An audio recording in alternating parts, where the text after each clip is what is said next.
नमस्कार, मैं हूं संजय शर्मा। आप देख रहे हैं 4 PM न्यूज़ नेटवर्क।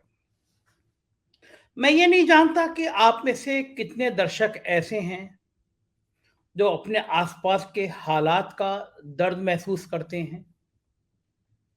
समाज में और देश में जो घट रहा है, उसकी परिस्थिति की कल्पना करते हैं।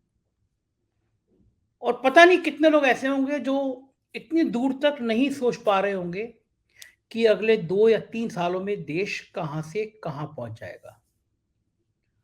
अमेरिका में मेरा एक दोस्त है, वहाँ पे सेटल्ड है। उसने अमेरिका की नागरिकता ले ली है, अरबपति है, लेकिन भारत मूल का है, तो भारत उसके दिल में रहता है। भारत के लिए बहुत मदद करता रहता है, भारत में कोई अच्छे कार्यक्रम होते हैं, उसको स्पॉन्सर्ड करता है। उत्तराखंड में जब आपदा आई, तो काफ़ी सारा उसने सामान भेजा। तो अमेरिका में रह के भी भारत की चिंता करता है। उसने मुझसे कुछ दिन पहले कहा कि संजय जी, भारत में जो कुछ घट रहा है वो आने वाले समय में बहुत खतरनाक हो सकता है। मैंने पूछा क्या बात करना किधर इशारा कर रहे हो? तो उसने कहा कि ये देश में जो गरीबों और पूंजीपतियों के बीच में जो गैप बढ़ता जा रहा है, ये किसी दिन देश में गृह युद्ध जैसे हालात पैदा ना कर दे। पिछले 8-9 सालों में अमीर और अमीर होता जा रहा है, गरीब और गरीब होता जा रहा है। मुझे लगा कि इस बात में काफ़ी हद तक सच है, क्योंकि मैं पिछले कई दिनों से मैंने ये कोशिश करी है कि मैं लोगों से संवाद बढ़ाऊँ अपना, और ख़ास तौर से जो सब्ज़ी वाले हैं, ठेले वाले हैं, रिक्शे वाले हैं, या गाँव में जब मैं जाता हूँ तो मैं लोगों से ये मालूम कर सकूँ कि उनकी जीवन की परिस्थितियाँ कैसे चल रही हैं। मैंने महसूस किया, मैंने सुल्तानपुर, अमेठी, रायबरेली इन जिलों का दौरा किया। एक दर्द मैंने महसूस किया कि बहुत परेशान हैं लोग, महँगाई ने उनका जीवन तबाह कर दिया है। और ये जो गोदी मीडिया है, जो अपने आप को मेन स्ट्रीम मीडिया कहता है, इस पे कहीं आपको महँगाई की चर्चा सुनाई नहीं पड़ेगी। वो हिंदू, मुसलमान, वो बढ़ता हुआ भारत, गौरवशील भारत, और चमकते हुए हमारे प्रधानमंत्री जी, और किस प्रधानमंत्री ने, किस राष्ट्राध्यक्ष ने प्रधानमंत्री जी का ऑटोग्राफ ले लिया, किसने पैर छू लिए, इस पे लंबे-लंबे किस्से चलते रहते हैं। इस देश की जनता का जो दर्द है, उनकी बढ़ती हुई महँगाई है, उनके परिवार की परेशानी है, इस पे कोई चर्चा करता भी नहीं और करना भी नहीं चाहता। वो चाहता नहीं है, वो एक तरफ का उन्नत भारत आपको दिखाना चाहता है, और मुझे ये नहीं पता, आप में से कितने लोगों को ये समझ नहीं आ रहा होगा कि ये जो उन्नत भारत है, जो ये तरक्की करता हुआ भारत, जो आपको दिल्ली, मुंबई के एयरपोर्ट पे, बड़ी-बड़ी सड़कों पर, होर्डिंग में, अखबार के बड़े-बड़े विज्ञापनों में दिखता है, इसका ज़िंदगी पर कितना असर पड़ता है। मैं एक कटिंग दिखा रहा हूँ आपको, और मुझे ये अखबार में मैंने खबर छापी तो मेरा दिल तब से बहुत दुखी हुआ, मैं इस विषय पे बात करना चाह रहा था आपसे। अब इस कटिंग को देखिए, इसके दर्द को महसूस करिए। प्रधानमंत्री मोदी और मुख्यमंत्री योगी को पत्र लिखकर किसान ने आत्महत्या कर ली। वो बढ़ते हुए कर्जे और साढ़ के हमले से बहुत परेशान था। तो इस व्यक्ति ने अपनी पूरी व्यथा, पूरी परेशानी मोदी जी को और योगी जी को एक चिट्ठी में लिखी कि भई मेरे क्या हालात हैं, मैं कितना परेशान हूँ, मैं कितना बेहाल हूँ, और उसने सुसाइड कर लिया। अब आप सोचिए कितना कर्जा रहा होगा इस किसान पे।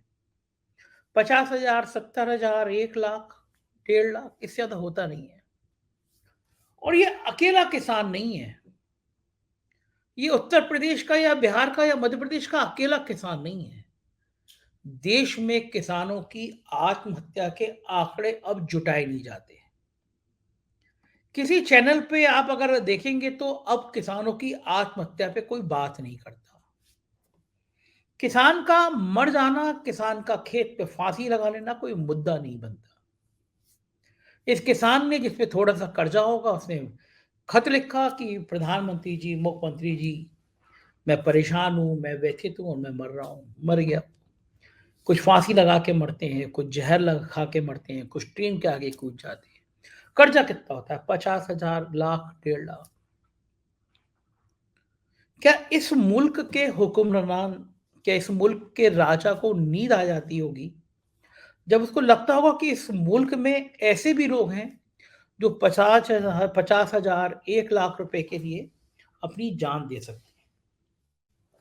फिर मुझे कुछ घटनाएं याद आई, पिछले दिनों की घटनाएं याद आई। सुप्रीम कोर्ट में एक याचिका पड़ी थी और ये कहा गया था कि साहब हमने आरटीआई में मांगा, देते नहीं है, हमें 500 लोगों की लिस्ट सार्वजनिक की जानी चाहिए जिन्होंने बैंकों से, देश के बैंकों से हजारों करोड़ रुपए लिया, वो वापस नहीं कर रहे हैं। मतलब देश के जो सबसे बड़े 500 डिफाल्टर हों, उनके नाम घोषित कर दीजिए, बता दीजिए कौन लोग हैं।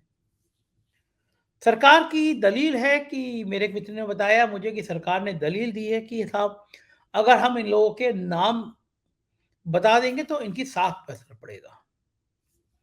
अब मुझे बताइए आप कि 50,000 1 लाख रुपए ना दे पाने के कारण एक किसान मर जा रहा है, सुसाइड कर ले रहा है।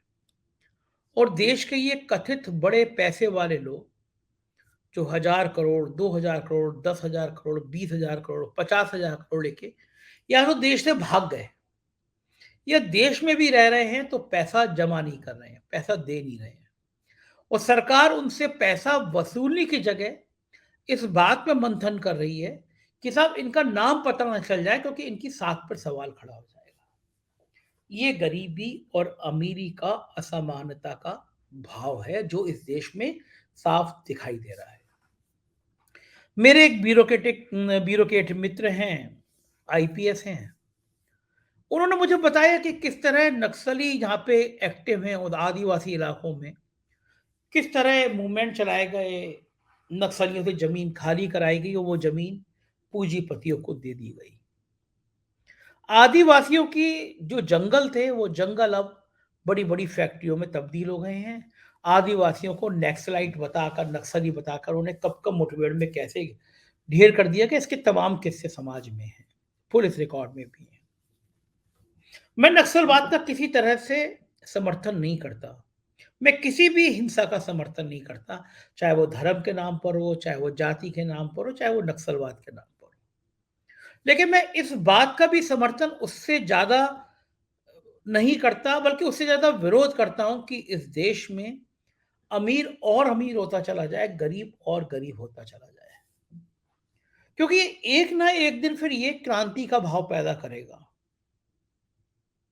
जब आदमी के पास अपने खाने के पैसे नहीं होंगे, जब व्यक्ति को अपने बच्चों की दवा लाने के पैसे नहीं होंगे, उसके इलाज के पैसे नहीं होंगे, फीस के पैसे नहीं होंगे, अस्पताल का खर्चा नहीं उठा पाएगा, घर नहीं होगा, रोटी नहीं होगी, तो क्या करेगा?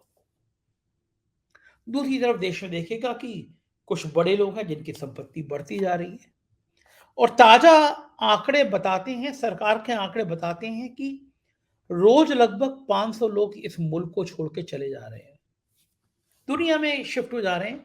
और उन 500 लोगों में से 90% से ज़्यादा वो लोग हैं जिनकी नेटवर्थ 10 करोड़ से ज़्यादा, यानी करोड़पति लोग देश को छोड़-छोड़ के भाग रहे हैं। क्यों भाग रहे हैं? जब आपका इतना बढ़िया आर्थिक उन्नति हो रही है, आप देश की 5वीं सबसे बड़ी अर्थव्यवस्था बन गए हैं, आप बहुत ताकतवर बन गए हैं, तो फिर देश छोड़कर भाग क्यों रहे हैं लोग? और वो भी करोड़पति लोग, पूंजीपति लोग। कारण ये कि सबको समझ आ रहा है कि देश को किस तरफ ले जाया जा रहा है। ये बात सबको समझ में आ रही है कि देश की आर्थिक हालत बेहद खराब है। हम दावा कर रहे हैं हम दुनिया की 5वीं सबसे बड़ी अर्थव्यवस्था बनने जा रहे हैं और साथ ही हम बताते हैं कि हम 80 करोड़ लोगों को 2 वक़्त का राशन दे रहे हैं क्योंकि उनके पास जीने के लिए पैसे नहीं हैं। ये किसान मर जा रहा है, किसान फांसी लगा ले रहा है क्योंकि उसके पास कर्जा चुकाने के लिए पैसे नहीं हैं। आत्महत्या कर ली उसने, मर गया वो। क्योंकि चंद हज़ार, चंद लाख रुपया उसके पास नहीं है, खत लिख के मार गया। दूसरी तरफ गलती से बैंक ऑफ बड़ौदा था शायद, हाँ, बैंक ऑफ बड़ौदा ही, उसने भारतीय जनता पार्टी के सांसद सनी देओल जी को 60-65 करोड़ रुपए के लिए उनके बंगला नीलाम होने का नोटिस लगा दिया। नियम भी यही है, अगर आप बैंक की किश्त नहीं देंगे तो बैंक आपकी संपत्ति नीलाम कर देगा।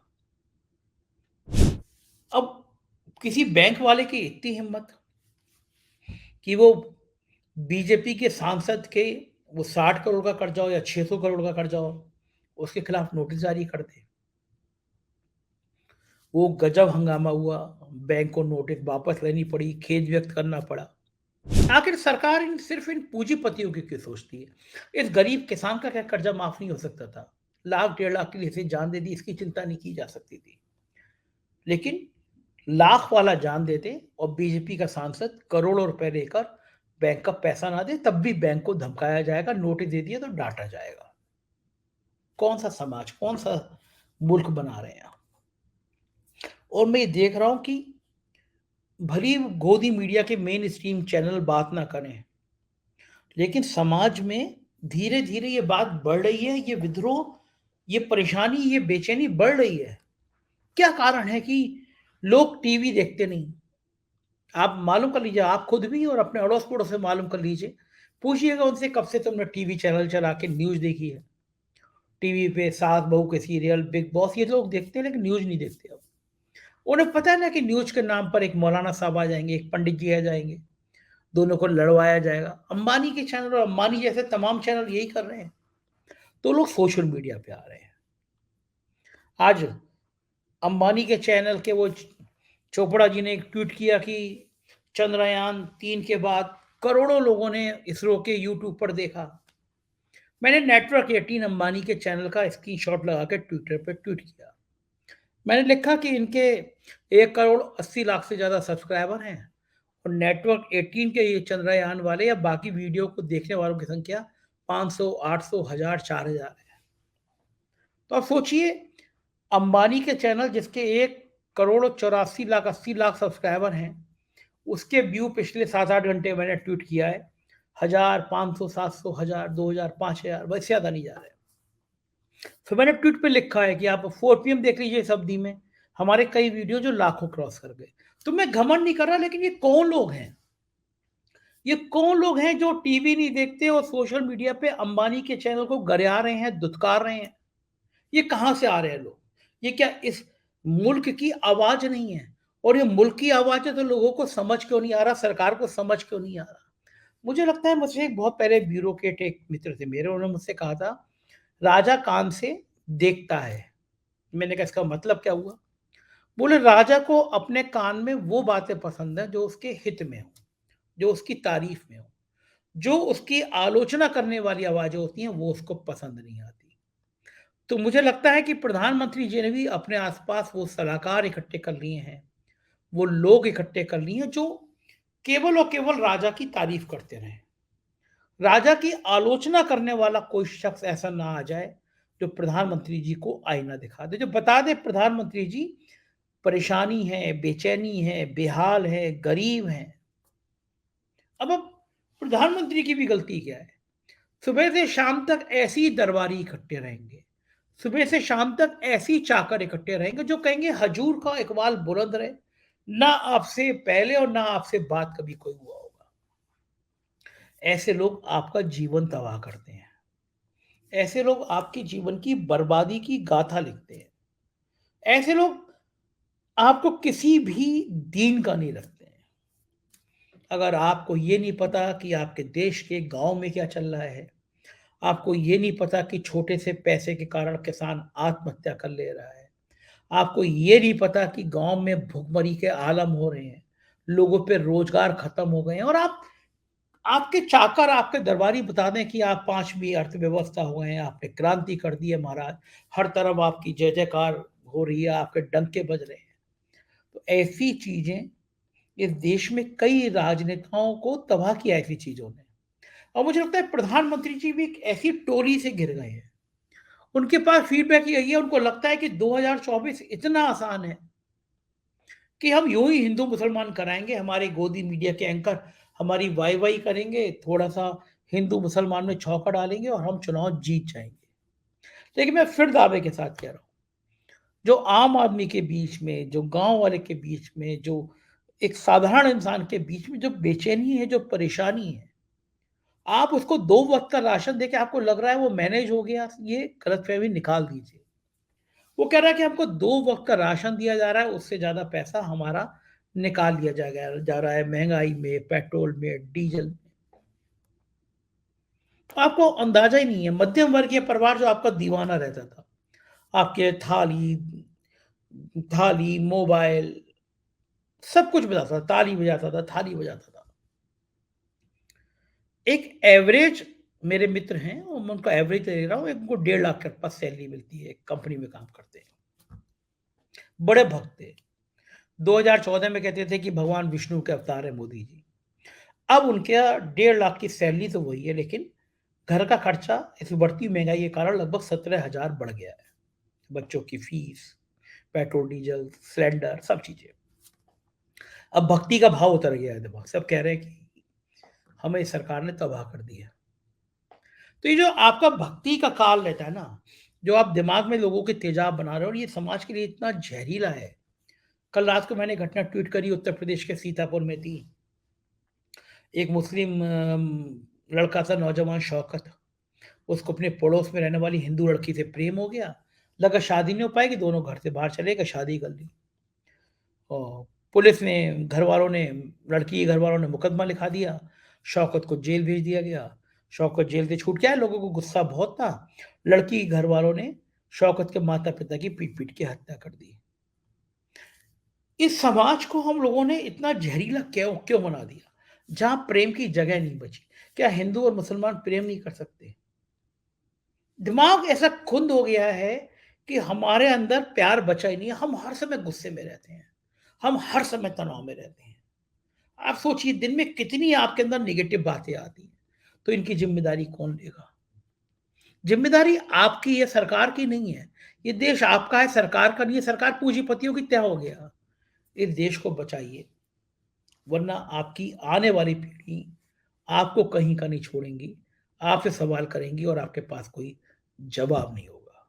मेरा काम है सच बोलना, मैं बोलता रहूँगा, आप देखते रहिए 4 पीएम। शुक्रिया।